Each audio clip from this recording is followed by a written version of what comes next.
അവിടെ നിന്നാര് കേട്ടോ എന്നിങ്ങനെ അവിടെ നിന്ന് ആ നിലക്കുള്ള കൃത്യമായ ആ ഒരു പരമ്പരയിലൂടെയാണ്, സനദിലൂടെയാണ് നമുക്ക് ഇസ്ലാം കിട്ടിയിട്ടുള്ളത്. അങ്ങനെ സനദില്ലെങ്കിൽ നബി സല്ലല്ലാഹു അലൈഹി വസല്ലം ഇന്നത് പറഞ്ഞു, സഹാബി ഇന്നത് പറഞ്ഞു എന്നൊക്കെ തോന്നിയതുപോലെ ആളുകൾ ദീൻ ഇങ്ങനെ പറയാൻ തുടങ്ങും. അതാണ് പിന്നെ പറയുന്നത് വലൗലൽ ഇസ്നാദു ലഖാല മൻ ശാഅ മാ ശാഅ. ഇഷ്ടമുള്ളവൻ അവൻ ഇഷ്ടമുള്ളതവൻ പറയുക തന്നെ ചെയ്യുന്നതാണ്.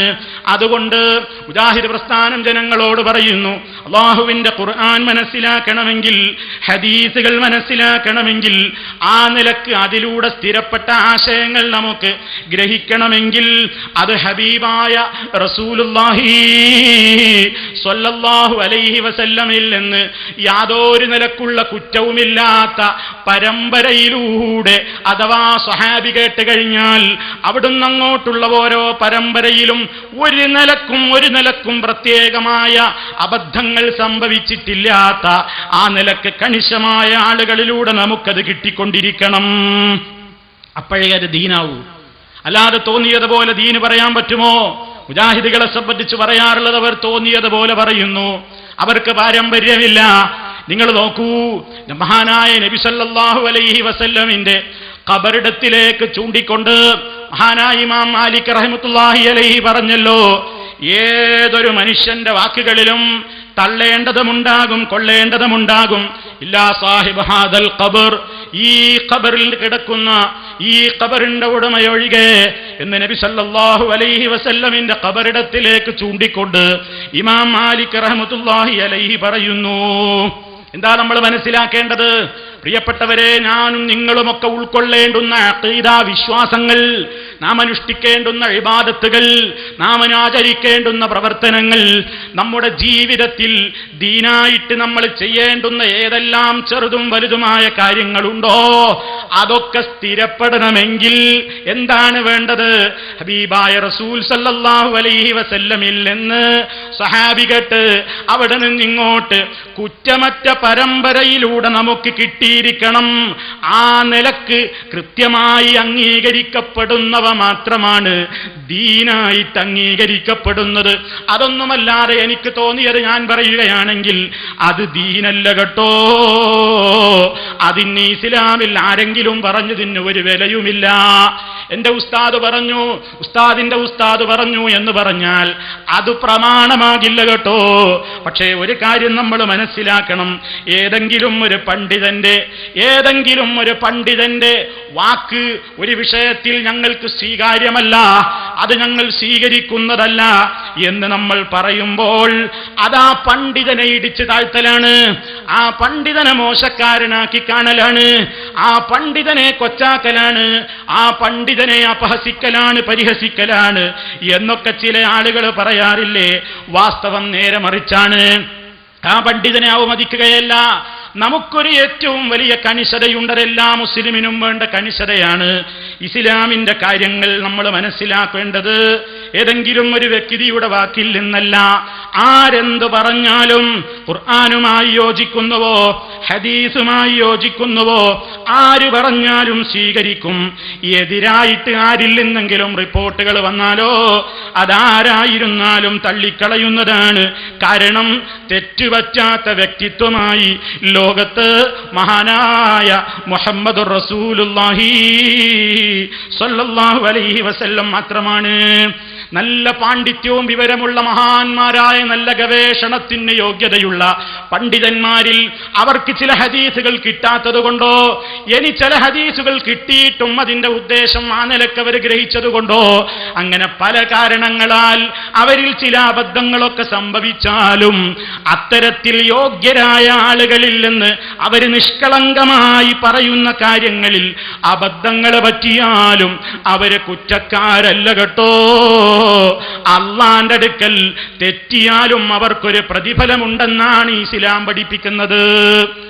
അപ്പൊ ഒരാളിൽ നിന്ന് ആ പറയുന്നത് തെറ്റാണെന്നൊരു പണ്ഡിതന്റെ കൗലുദ്ധരിച്ചു പറഞ്ഞാൽ അതാ വ്യക്തിയെ ആക്ഷേപിക്കലല്ല ആ മഹാനായ പണ്ഡിതൻ, എന്നാലും ഒരു പ്രതിഫലമുണ്ട്. പക്ഷേ ആ തെറ്റിൽ ഒരാൾ പിന്തുടരണമോ? തെറ്റാണെന്ന് മനസ്സിലാക്കിയിട്ട് പിന്നെ ആ തെറ്റിനെ ഒരാൾക്ക് പിന്തുടരാൻ പാടുണ്ടോ? ഇല്ല, ഇല്ല. അതാണ് ഇസ്ലാമിന് പറയാനുള്ളത്.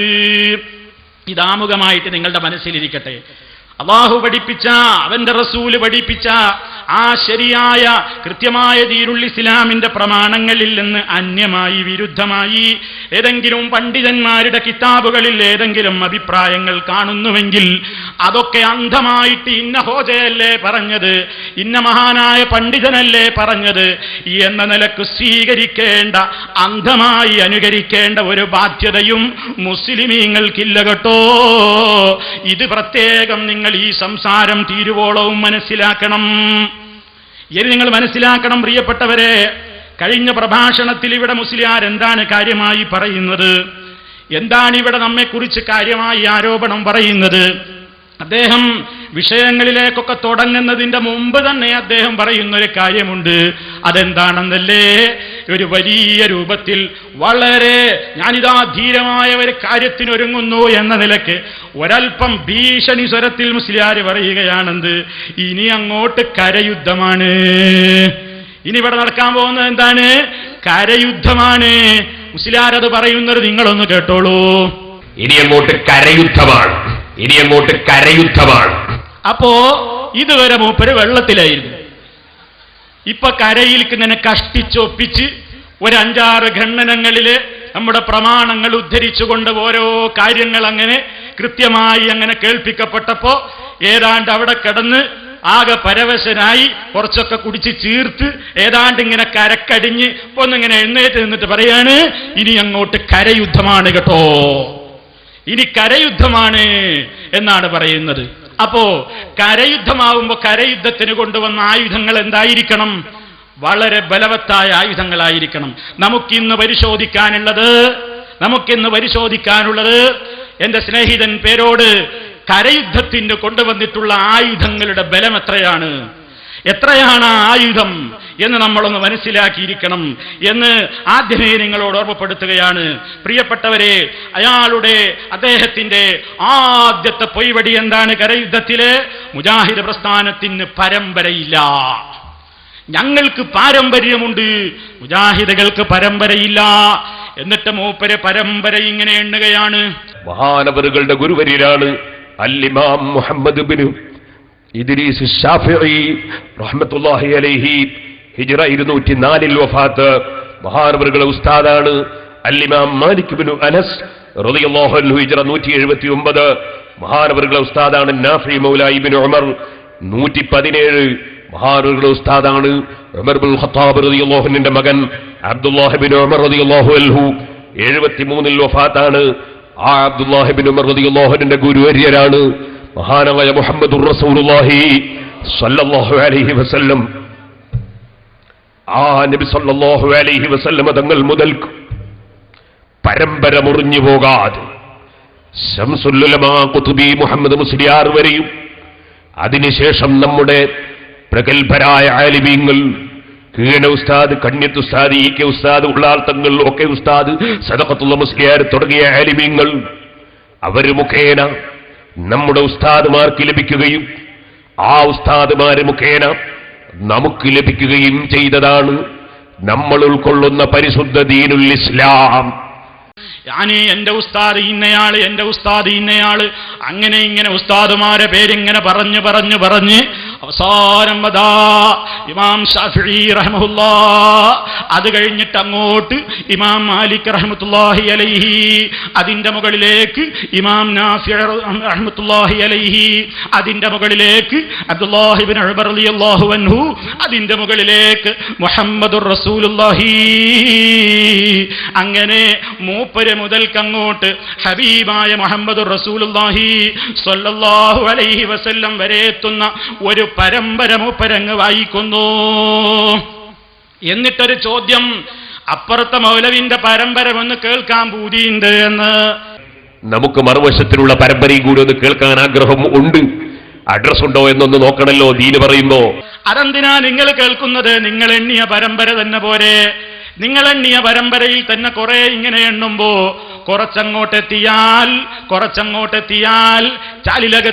ചാലിലകത്ത് കുഞ്ഞഹമ്മദാജിയെ കേൾപ്പിക്കുന്നില്ലേ? അതേപോലെ തന്നെ ആ രൂപത്തിലുള്ള